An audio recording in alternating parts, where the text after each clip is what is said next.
여러분 앞에 보시는 것처럼 종교개혁의 큰 모토 오직 믿음으로, 오직 은혜로, 오직 성서로, 이 세 가지 중에서 지난주에 하나님의 의와 믿음에 대한 얘기를 했으니 오늘은 은혜에 대한 얘기를 여러분하고 하려고 그래요. 제가 지난주에 우리 목사님들하고 우리 전사님 데리고서 영화 루터를 보러 갔어요. 저는 뭐 그 같은 필름은 하도 많이 보았지만 우리 일반인들한테 공개되어 있는 필름은 어떤 식으로 해석을 했을까 싶어서 교우들한테 보여주라고 이렇게 광고하기 전에는 제가 꼭 한번 봐야죠. 어디 잘못된 데는 없나 봤는데 비교적 편안하게 만들어 놓은 영화였다 생각이 돼요. 근데 거기 시작할 때 지난주에 제가 말씀드린 그 이야기가 나오는데 그게 1505년도입니다. 루터가 이제 대학을 거의 졸업하는 때가 됐는데 법학을 공부한 사람이라고 그랬잖아요. 근데 그가 만스펠트에 있는 그 부모님을 만나고 돌아가서 그러고선 다시 에어포르트 대학 쪽으로 돌아오는 길에 그 길에 그냥 엄청 비가 와가지고 번개가 막 치고 그러니까 죽을까봐 두려웠다고요, 루터가. 그래서 그 자리에 엎드려가지고 하나님한테 기도하는 거예요. 하나님, 성 안 나요 라고 표현되어 있는데 결국은 하나님께 기도하는 거 아니에요? 날 좀 살려주세요. 죽을 것만 같아요. 날 살려주시면 저 벼락 안 맞고서 잘 죽지 않고 가서 살면 내가 신부가 되겠다고. 실제로 그것을 몇 달 후에 시행해서 어거스틴 수도원에 들어간 것이 루터가 법조계에서 종교인으로 바뀐 변화의 시작점입니다. 1507년도 2월 27일에 신부 서품을 받으면서 그가 했던 이야기, 나는 어떻게 은혜로운 하나님을 체험할 수 있을까? 은혜, 하나님의 은혜가 뭐냐? 그의 화두입니다. 그 루터라는 영화에도 Merciful God, 어떻게 자비롭고 은혜로운 하나님에 대한 이야기가 분명히 나오거든요. 루터는 그걸 원했어요. 근데 그때 교회는 우리가 함께 하나님 앞에 죄인입니다 이 얘기를 하는 것뿐만 아니라 당신 면죄부 안 사면 안 돼. 교회 협조하지 않으면 안 돼. 이걸 이렇게 강제로 억누르기 위하여서 세상의 죄인을 만들었습니다. 그리고 그 죄를 사하게 하기 위해서 벌금 내는 식으로 그것을 보상하기 위하여서 우리가 종교적인 선행을 하고 헌신을 할 수 있도록 길을 찾고 열어놓았습니다. 그 중에서 성자 혹은 성물 숭배라는 것이 있습니다. 우리 뭐 개신교에서는 그때 이후에 루터 이후에 이제 그걸 자꾸 줄여가지고 그나마 십자가는 남겨놓았는데 캐톨릭에 가면 뭐 마리아상부터 시작해서 마리아는 뭐 말할 것도 없고 꽤 유명해서 복자, 성자로 구분된 사람들의 이야기는 교회 좋은 전통으로 남기거든요. 그게 틀렸다는 건 아니에요. 다만 숭배하면 안 돼요. 참고사항이라는 거죠. 그의 삶의 역사하신 하나님의 은혜를 감사해야지 그를 추앙해서 그를 자꾸 높이기 시작하면 사람이 하나님의 은혜의 자리에 서게 돼요. 그 성직자를 비롯하여서 개신교가 가지고 있는 공통점 하나죠. 만인 사제설. 우리 누구나 다 하나님 앞에 나아갈 수 있다. 하나님 앞에 예배할 수 있는 사람들이다. 이것을 개신교회 특별히 마틴 루터 중심으로 회복시켰는데 그 영화에서도 Merciful God, 어떻게 은혜로운 하나님, 자비로운 하나님을 내가 체험할 수 있을까? 그것에 대한 표현들이 나와요. 그걸 체험하기 위해서 전통을 따라서 사제들은 늘 해야 됐던 무릎으로 계단을 이렇게 올라가면서, 그 영화는 그렇게 그렸더라고요. 한 계단을 올라갈 때마다 주기도 한 번 외우고 또 한 번 이렇게 무릎으로 또 무릎 꿇고서 또 주기도 외우고 그렇게 하고 그 높은 계단을 다 올라가는데 그걸 감독하는 사람들이 무서워요. 거기서 그거 다 잘 하지 못하고 이렇게 밑까지 올라오지 못하면 부족한 사람 취급을 하고 엄하게 막 마치 채찍이라도 들 것처럼 그렇게 서 있는 모습을 보는데, 루터는 그 고민이 그거죠. 하나님은 저렇게 무서운 분이 아니라는 거예요. 내가 죄인일 때, 하나님의 자녀가 아닐 때는 무서운 분이에요. 본질상 진노의 자녀였다. 오늘 본문에 그땐 두려워요. 내가 죄진 것이 용서되지 않았으니. 그런데 아버지 하나님, 우리로 하여금 아바 아버지라 부를 수 있도록 관계를 다시 만들어 주신 그분 하나님께서는 우리 아버지가 되어서 사랑의 하나님, 은혜의 하나님, 자비를 베푸신 하나님이시단 말이죠. 그러고 보니 우리의 죄가 가벼워지고 죄를 우습게 여겨서가 아니라 주님이 보혈로 우리의 죄를 씻어주신 게 너무 감사해서 그게 은혜의 대상이 되는 거예요. 은혜를 잘못 붙들면 안 돼요. 핀트 잘못 맞추면 엉뚱한 소리 합니다.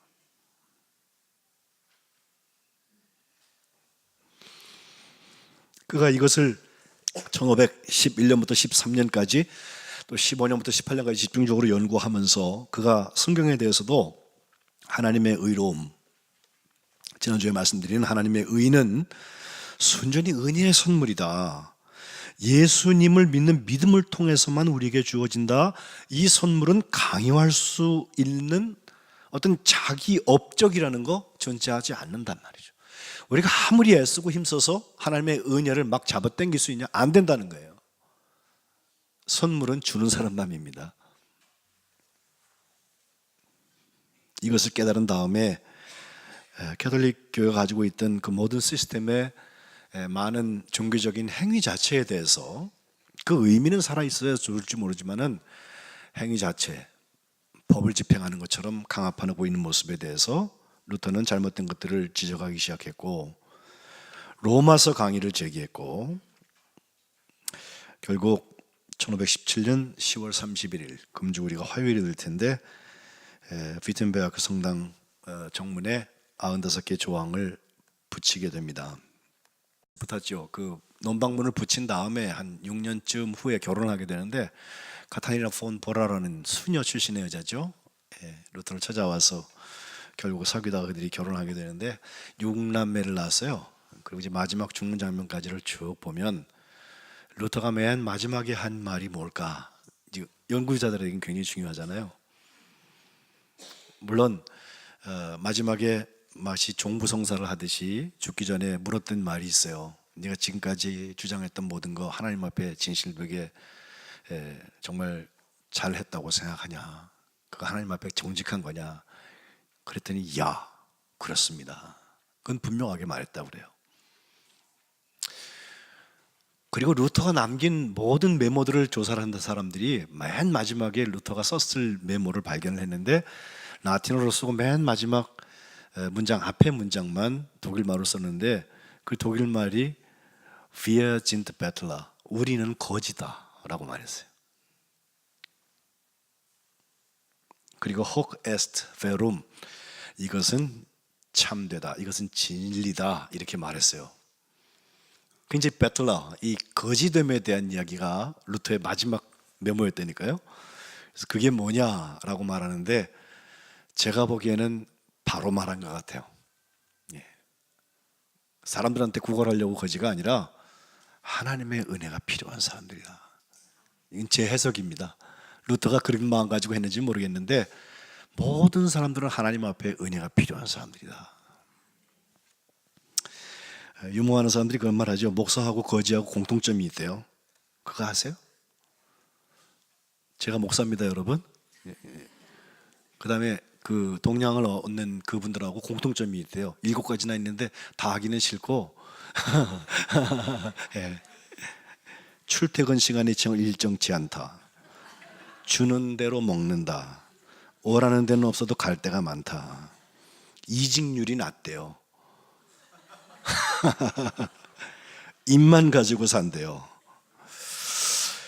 그리고 이 God bless you, 하나님이 축복하시기를 이라는 말을 좋아한다. 많이 하고 다닌다. 그리고 손에 늘 무언가를 들고 다닌다. 저는 성경을 들고 다니고 그분은 아마 필요한 도구를 들고 다니시겠죠. 근데 제가 확실히 다른 거 하나 아는 거 있어요. 이게 더 중요한 얘기입니다. 그 뭐냐면 다시 태어나도 그거 할래? 그럼 저는 예 그래요. 다시 태어나도 목사할래? 아멘 그래요. 근데 동냥하시는 분들한테 다시 태어나도 그렇게 하실래요? 그러면 그 좋아하는 사람 별로 없더라고. 그만큼 의미 있는 삶의 이야기일 것입니다. 실제로 목회하면서 쉽지 않습니다.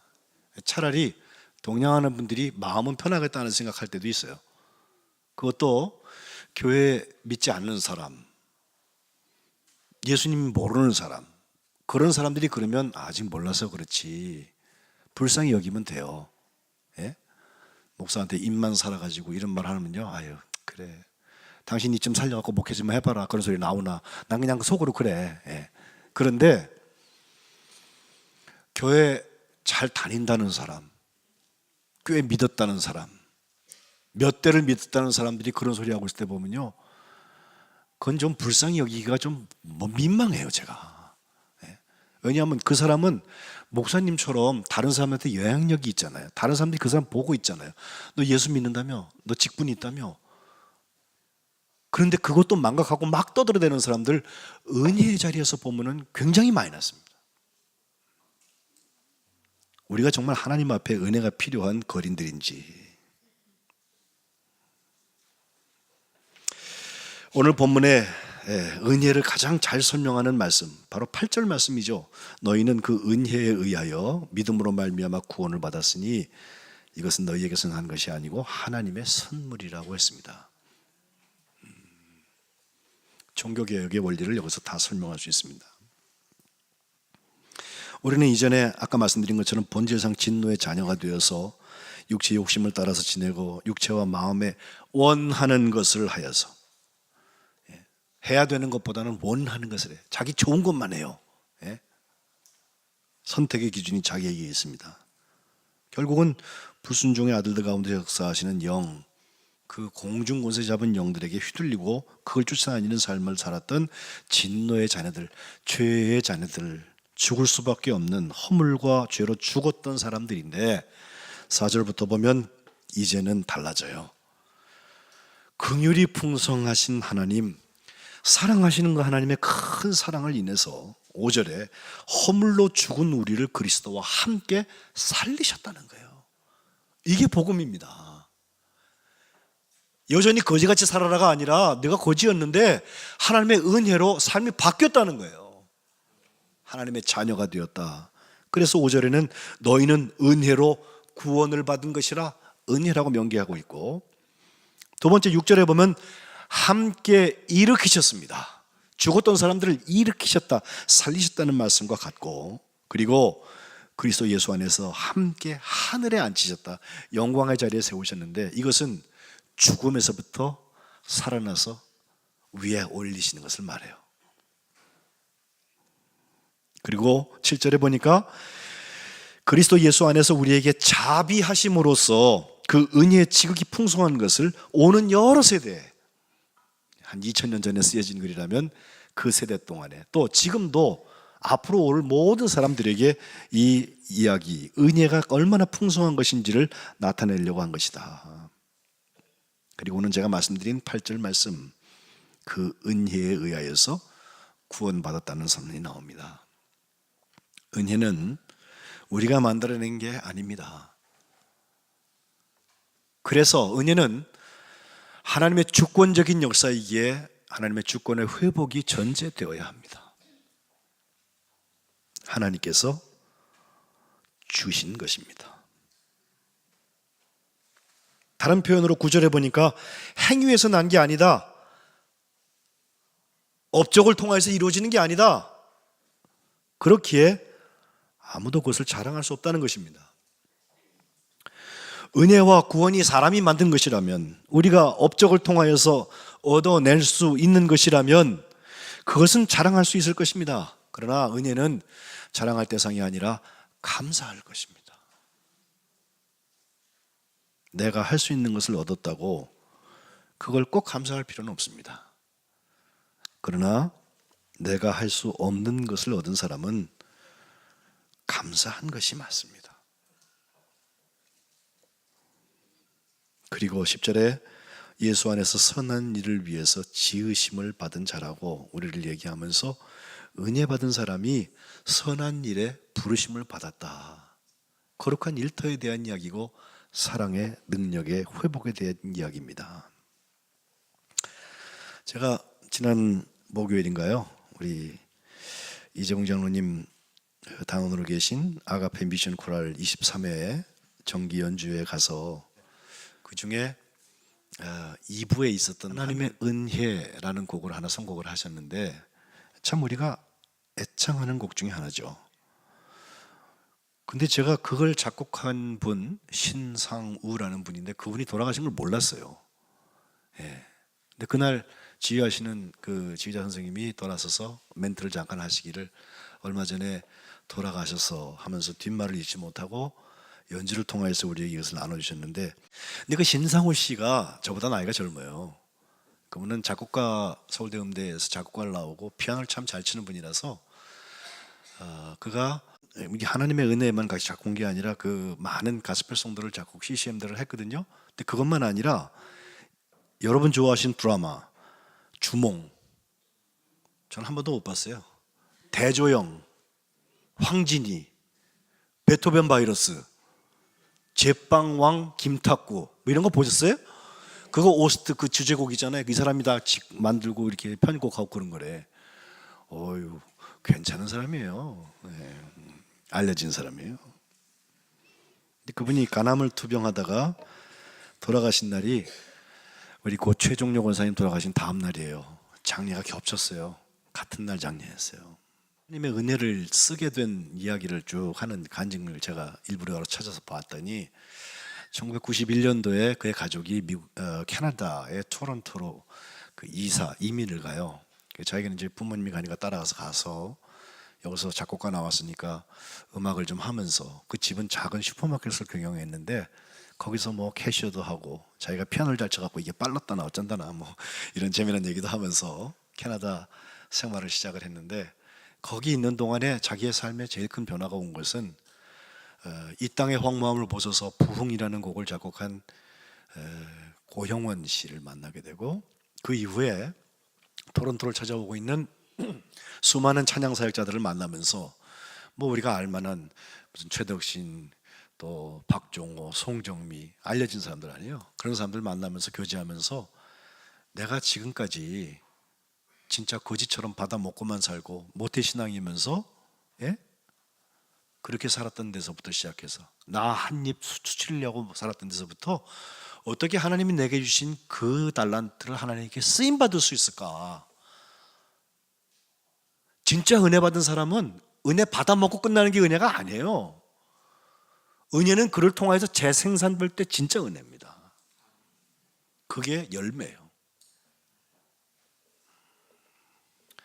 이것을 깨닫기 시작하니까 자기가 할 수 있는 일이 그래도 늘 곡 작곡가니까, 예? 곡 만지는 거더라요.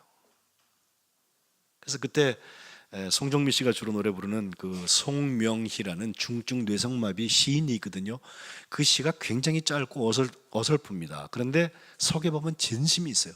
그분 간증 한번 시켜놓으면요, 한 문장 나가는데 저처럼 빨리빨리 가지 않고 그냥 오래 가기 때문에 답답해. 근데 다 울어. 예. 어떻게 저러고도 하나님을 찬양할 수 있을까? 그분이 주었던 화두,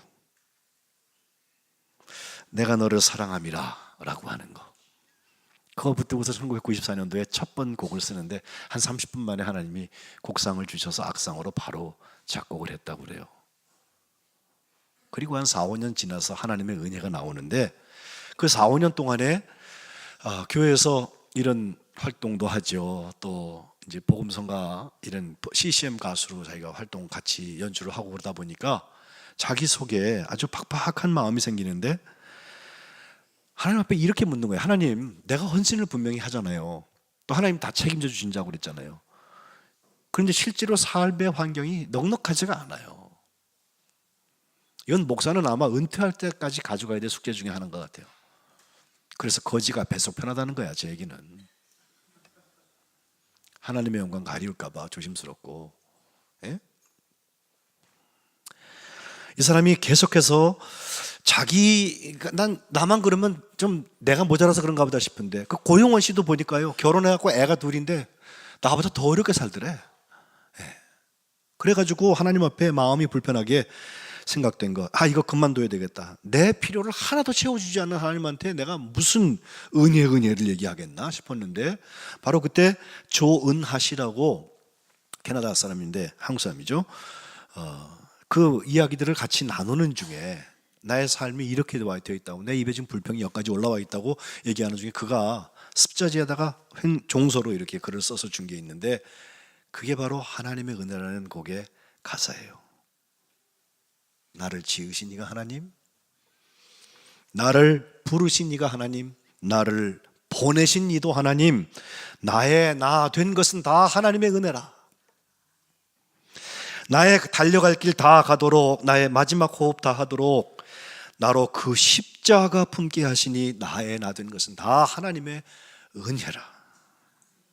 한량없는 은혜, 갚을 길 없는 은혜, 내 삶을 애워싸는 하나님의 은혜, 나 주저함 없이 그 땅을 밟음도 나를 붙드시는 하나님의 은혜. 그걸 보고서 한바탕 울고 하나님 앞에 회개하고, 내 안에 이미 하나님의 은혜가 족한데, 시시각각 쏟아 부어주시는 은혜가 충분한데 불평했던 자기 자신을 하나님 앞에 회개하면서 내가 나 된 것은 하나님의 은혜로 된 거라고 그 곡을 썼습니다. 곡을 써놓으니까 최근에 간암에 걸렸다가 다시 살아나가지고 간증하고 다니는, 또 집회하고 다니는 박종호 씨, 박종호 장로예요. 그이가 와서 그 곡을 얼른 들고 가가지고서 음반도 만들고 했다고. 또 그 이후에는 제가 개인적으로 잘 알고 지내는 소프라노 김영미 씨, 우리나라의 뭐 최고의 소프라노 중에 하나 아니겠어요? 가장 유명한 사람 중에 하나고, 그분이 오늘의 교회 중심으로 나중에 믿음 생활하면서 그 이전에는 정동교회에서 열심히 다녔어요. 그리고 그 어머니도 제가 잘 알고, 어머니 장례는 제가 했습니다. 2000년도에. 그분도 다니면서 러브 소나타나 다른 데서도 기회 있는 대로 이 하나님의 은혜를 노래합니다. 저는 이 신상우가 하나님의 부르심을 받은 다음에 우리가 함께 해야 될 찬양 중에 하나는, 너무 일찍 갔죠. 50 너무 짧아요. 근데 그 짧은 시간 동안에도 하나님께서 그를 통하여서 은혜를 간증하게 하셨으면, 우리의 시간들, 그보다 짧을 수도 있고 그보다 길 수도 있고, 이미 많이 지나온 분들도 계시고 저도 지나갔는데, 앞으로 하나님께서 하나님의 은혜로 우리를 끌고 가신다고 하는 것은, 우리의 업적을 통하여서 하나님 앞에 무슨 상급도 받고 어떻게 사람들 앞에 칭찬받고 고임받고 내 귀에 듣기 좋은 소리 듣고, 아닙니다. 그것 가지고는 중세 카톨릭 교회가 했던 것밖에 못해요. 그러나 솔라 그라치아, 오직 은혜로를 붙잡은 사람들은 하나님이 보고 계신 걸 알아요.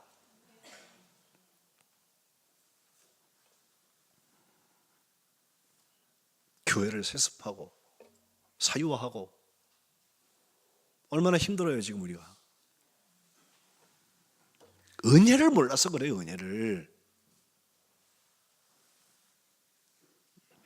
은혜는 보이지 않습니다.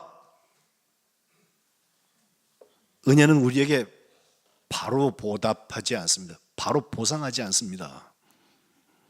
은혜는 오래 가야 합니다. 그러나 반드시 있습니다. 은혜는 결론입니다. 그리고 은혜는 시작입니다. 우리가 나눠야 될 은혜가 있는 것처럼 간직해야 될 은혜도 있습니다. 성령을 받았다 하면서 성령을 소멸하는 사람은 항상 기뻐하라, 쉬지 말고 기도하라, 범사에 감사하라, 하나님의 뜻이니라 한 다음에 성령을 소멸치 말며 바로 이어지거든요. 이걸 잊어먹는 사람들이에요. 마찬가지로 은혜를 받았는데 그날 잊어버리는 사람들이 있어요. 은혜가 그렇게 싸구려예요? 값 주고 사지 않았다 그래서 쉽게 여기실 거예요? 공짜 맞아요. 우리 값을 지불한 일 없어요, 은혜 받으려고. 그러나 값으로 살 수 없는 게 은혜입니다. 주님이 포효를 흘리시고 우리에게 주신 게 은혜입니다.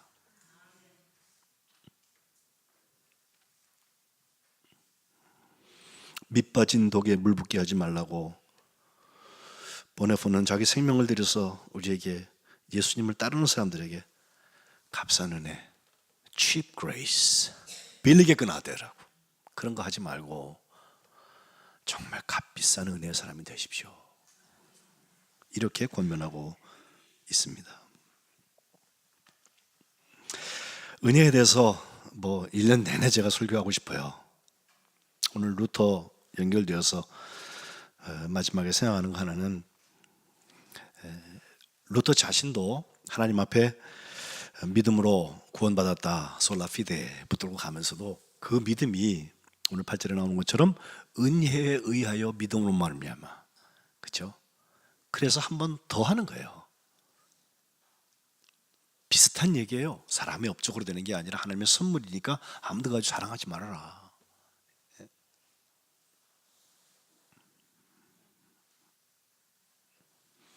가늠하다가 현장에서 잡힌 여자가 주님 앞에 혼자 서게 됐을 때 나도 너를 정죄하지 않는다. 가서 다시는 그렇게 하지 말아라. 사람들은요, 예수님이 위기에 처했다, 현장 범위니까 돌로 치라고 그래야지, 그러면 사랑이 없다고 그럴 거예요. 근데 용서해 주라 그러면요, 모세의 법을 어겼다 그럴 거예요. 그렇죠? 예수님 땅바닥에 글씨를 쓰셨다고 그러는데 뭘 썼는지는 몰라요.